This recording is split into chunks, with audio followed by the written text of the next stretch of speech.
She had been a prisoner, an enemy, and a weapon pointed squarely at Enkrid's throat. So when she chose to lower her claws and ask to stay, what exactly was she asking to become? And more importantly, why would someone like Enkrid say yes? Chapter 112 opens in the middle of carnage. The Black Blades are falling fast, and Dunbachel is the reason why. She moves through the battlefield like something unleashed. Sharp claws, explosive bursts of speed, zero hesitation. One soldier barely has time to react before her claws find his face, and he goes down hard. But battlefields don't give anyone time to breathe. A second Black Blade soldier circles in from behind, completely outside her field of vision. His voice is loud and furious as he charges up a devastating blow aimed directly at her blind spot. For a split second, it looks like it might land. It doesn't. In one motion that almost defies explanation, Dunbachel uses the very soldier she just put down as a launch pad, pushing off him at the absolute last instant, launching herself into the air as the strike cuts through empty space beneath her. And while she's still airborne, weightless, completely in control of where this is going, she drives her knee straight into the charging soldier's face. He hits the ground with a crash, blood spraying from the impact before he even fully lands.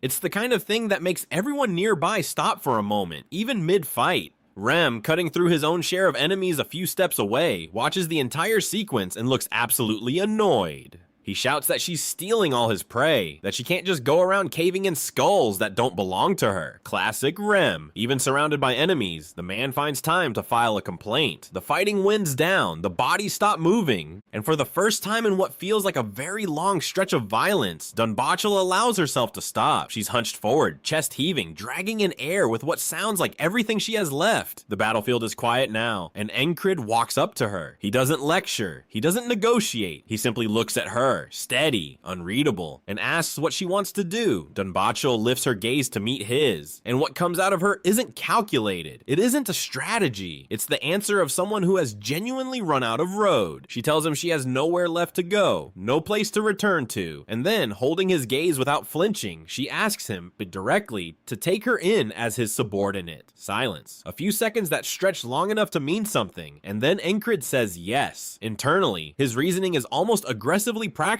He was the one who pulled her out of prison, so by his logic, the right to determine her fate had always been his to begin with. Add to that the fact that the company is running short on fighters, and turning down someone of Dunbachel's capability would just be wasteful. But something else flickers through his mind in that moment. He looks at her eyes. Golden. And somewhere in the back of his memory, a Beastman legend surfaces. Something about what golden eyes are said to mean among her people. He holds the thought for a moment, turns it over, and then puts it aside. Probably not important. Dunbachel, meanwhile, is still catching up to the moment. She stammers, asks him if he's really serious, as if she half expects the answer to change. Enkrid doesn't confirm or deny. He's already moving on in his head. Rem cuts in before the moment can settle, loudly questioning whether this creature is genuinely going to be their newest recruit.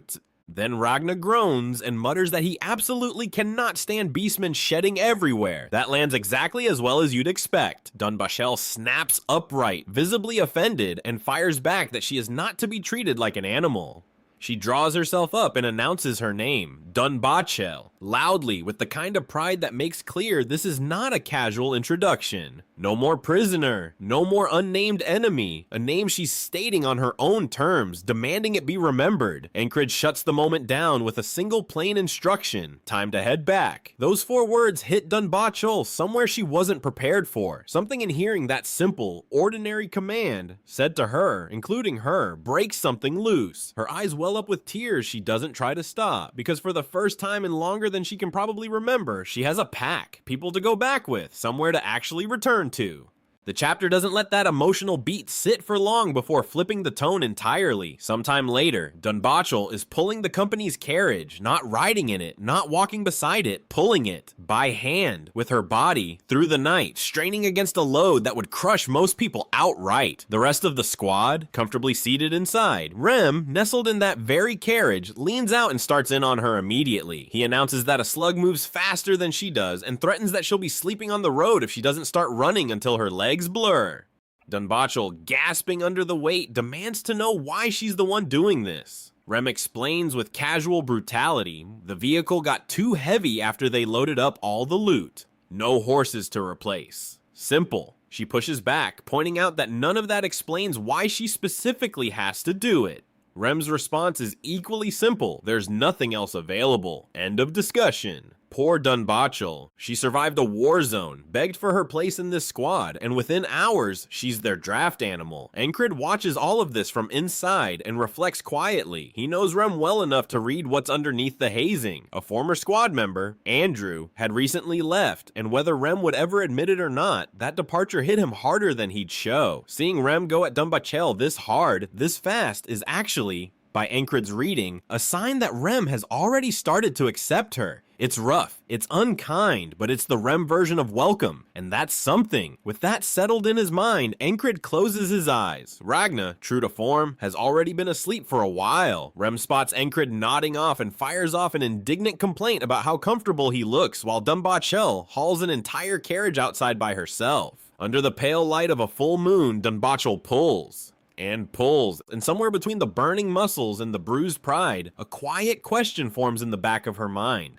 Whether she truly made the right choice by staying. While Dunbachel drags the carriage through the dark, the chapter shifts somewhere else entirely. An army is moving through the night, rows of soldiers in formation, and rolling among them, siege engines, catapults, the kind of equipment that only gets mobilized when someone plans to break walls. Commander Marcus receives his update. Marti has officially begun their advance. At the current pace, his assessment puts their arrival at the border guard's front lines in 5 days, at which point the siege begins. He doesn't waste time on alarm. He gives his order cleanly. Everyone living outside the walls comes inside now. By the following morning, the city gates are flooded. Families, children, people carrying what they can, all pushing inward ahead of what's coming. And right in the middle of this flood of evacuees, Enkrid's company arrives. Dunbachel doesn't walk through the gates. She collapses through them, hitting the ground the moment the carriage stops, completely spent. Ragna, waking up from his long, peaceful sleep, takes in the enormous crowd surrounding them and asks aloud what in the world is happening. 2 familiar faces find them in the crowd. Kreis and Pin. Kreis fills Enkrid in quickly. The territory war is moving ahead of schedule, and the evacuation was ordered to get civilians clear of what's coming. Then something else hits Kreis. His expression shifts. He pulls back, covers his nose, and makes no secret of what he's reacting to. The smell is coming straight from Dunbachel, who spent the entire night hauling a heavy carriage in the heat and emerged on the other side thoroughly drenched in sweat. Enkrid pinches his own nose, acknowledging that she was never particularly clean to begin with, but this is a new level. He turns to Pin and tells her to take Dunbachel and get her cleaned up, then asks whether they even have a change of clothes that would fit her. He turns back to the squad to give his next set of instructions. Sort the loot, get inside. But he doesn't finish the sentence. Shinar steps in front of him. She has the bearing of someone who doesn't need to raise her voice to be heard, and she informs Enkrid directly that his individual report can wait. There is a mandatory strategy session. All officers are required to attend, and that includes him. Then, without any change in tone, she addresses him as her fiancé, looks him in the eye, and tells him she waited for him, night after night. She asks him plainly, when exactly does he plan on visiting her? Enkrid, to his credit, holds his composure. He tries to redirect the conversation toward arranging a sparring match instead. Shinar smiles. She says that her fiancé truly knows nothing in this world besides training, but tells him she'll look forward to it all the same. The response leaves Enkrid visibly off balance for a moment, which is worth noting. This is a man who has rebuilt himself from nothing across more repeated days of dying than anyone can count. Very few things genuinely throw him. Shinar, it turns out, is one of them. Inside the commander's headquarters, the assembly is already seated. Nobles, officers, the full senior gathering, all waiting. The commander opens the briefing by laying out the history of the Black Blade situation. Following Vice Baron Vincento's original proposal, a delegation had been sent to explore an alliance, but the investigation that accompanied that delegation uncovered what was really going on. The Black Blades had been quietly preparing a full assault on the border guard the entire time. The alliance was called off. Their headquarters was purged. The presiding captain rises next, detailing the operation and noting that during the chaos, a number of Black Blade remnants slipped through and escaped. Enkrid speaks up from his seat without ceremony. Those remnants, he informs the room, have already been dealt with. His company handled it. The commander absorbs this, nodding slowly, and connects the remaining pieces aloud for the room, concluding that the fleeing remnants must have moved through Enkrid's territory and that their attack on Vincento was almost certainly an ambush launched by those same men while trying to escape. Enkrid goes quiet for a beat. He knows exactly what actually happened. It was Rem who killed Vincento. and it was no accident of circumstance. But the commander has just constructed a clean, airtight political explanation that reshapes the entire narrative. Enkrid weighs it for a moment, then accepts the framing, confirming aloud that yes, the remnants did appear to have been targeting Vincento from the start. The commander responds with a display of outrage so precise it can only be deliberate. He declares that targeting a noble of the border guard is an act of supreme disrespect. He places his right hand over his heart. He announces that Vincento was a man who deeply cherished this organization. He calls on the room to take a moment of silence. The silence is observed. Every person seated in that chamber almost certainly knows what this performance actually is. Enkrid watches it play out and notes to himself that the mourning is calculated to the last detail. Vincento's death isn't being mourned. It's being used. The message being broadcast through every controlled gesture and word is direct. Those who act out of unchecked greed within these walls will end up the same way. The commander isn't grieving, he's warning. A memory surfaces briefly in Enkrid's mind. The commander, at some earlier point, telling him that he wanted Enkrid to love this city. He turns the words over now and arrives somewhere quiet. A true knight, he thinks, is a wall. High, unreachable, the kind of wall that doesn't fall. The commander moves the meeting forward. Marti, he explains, carries a lineage that traces back to the mercenary king of the East. Their military capability is formidable on its own. And if they have secured the support of powerful outside forces on top of that, the actual odds of this conflict become impossible to predict with any confidence.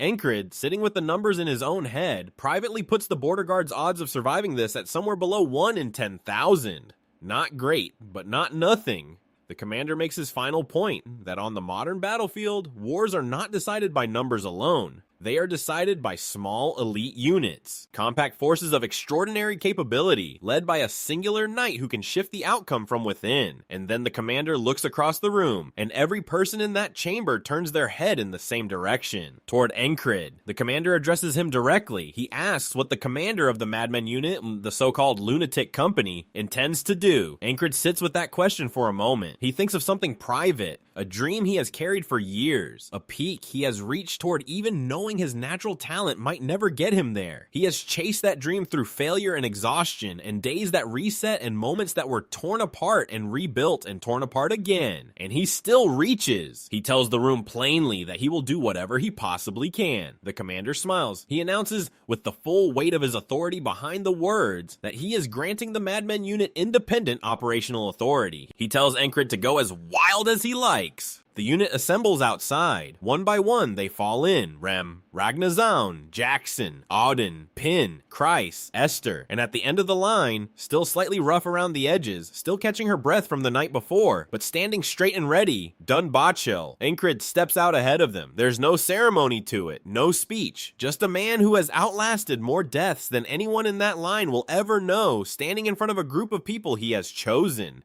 and who in their own ways have chosen him back. He looks at them. He gives the order to move out. The Madmen Unit is going to war. A company of fewer than 10 fighters just received an independent mandate in the middle of a conflict nobody expects them to survive. The question isn't whether the odds are against them. They always are. The question is what Enkrid plans to do about it. Chapter 113 begins the answer.